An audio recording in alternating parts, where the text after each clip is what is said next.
Hi everyone, I'll be presenting on Johnston Chapter 6, Is There Something Special About Reasoning?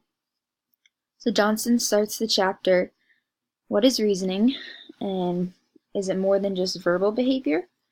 So humans make sense of the things around us, and our reasons are typically in the form of verbal behavior. Johnston digs deeper and then questions this verbal behavior and goes on to define reasoning throughout the rest of the chapter. He starts with the proposition, and this is essentially a basic level of reasoning.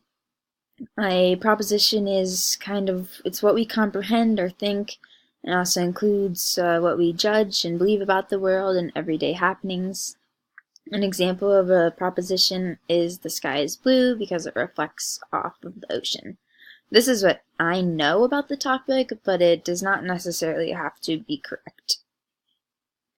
So Johnston then introduces tacts, which Skinner introduced these verbal behaviors, and they're pure tacts or abstract tacts. So car is pure, and black car is abstract. So having like that descriptor to it makes it abstract. And then there are assertive autoclitics.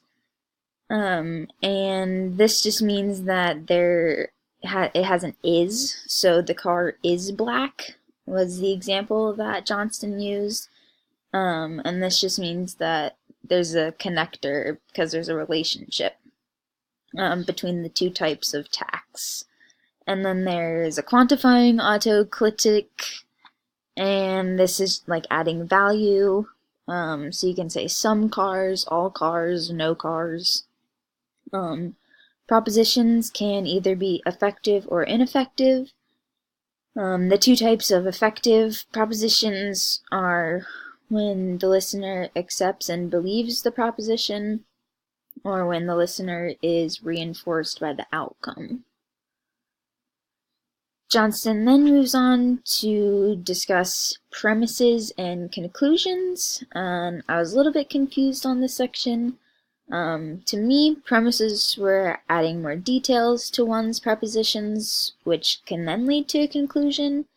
Johnston used the example with the jury. This helped me make a little bit more sense of it, but I'm definitely curious of your thoughts on this section. I kind of thought about how people jump to conclusions, and like sometimes I just wonder if they've taken a moment to like think about the steps to like where they got to their conclusion, and just like, did you break that down? No, you just jumped to that conclusion.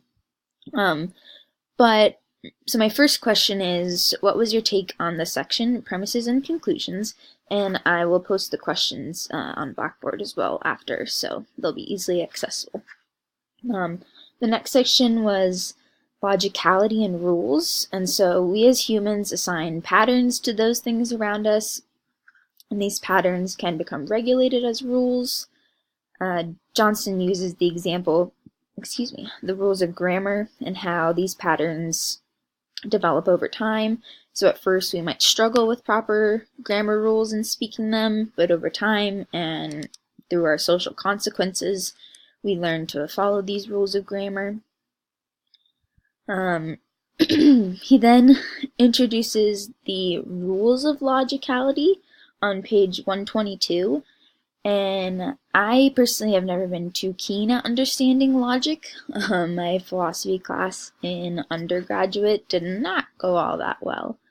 But overall, I just got from this section that we're discussing rules and how they can shape our verbal behavior, but please feel free to share more about your insight on this section and your response. Excuse me. The next section was all about deductive reasoning, and also on page 122. Johnston discusses the rules of deductive inference, and I had never heard of these before, and there are 3 different types. There's conjunctions, disjunctions, and implications. So conjunctions connects 2 propositions that would otherwise be separate and it often uses and, so it is 11 and I am tired. Disjunctions connects two simple propositions with or, so either the cat is orange or it is not my cat.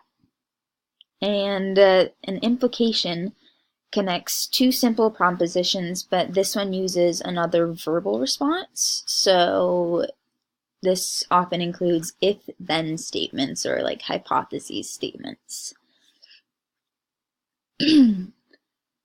So the final section was on inductive reasoning, and Johnson says that inductive reasoning does not follow those rules of deductive inference, and instead introduces that there are inductive rules.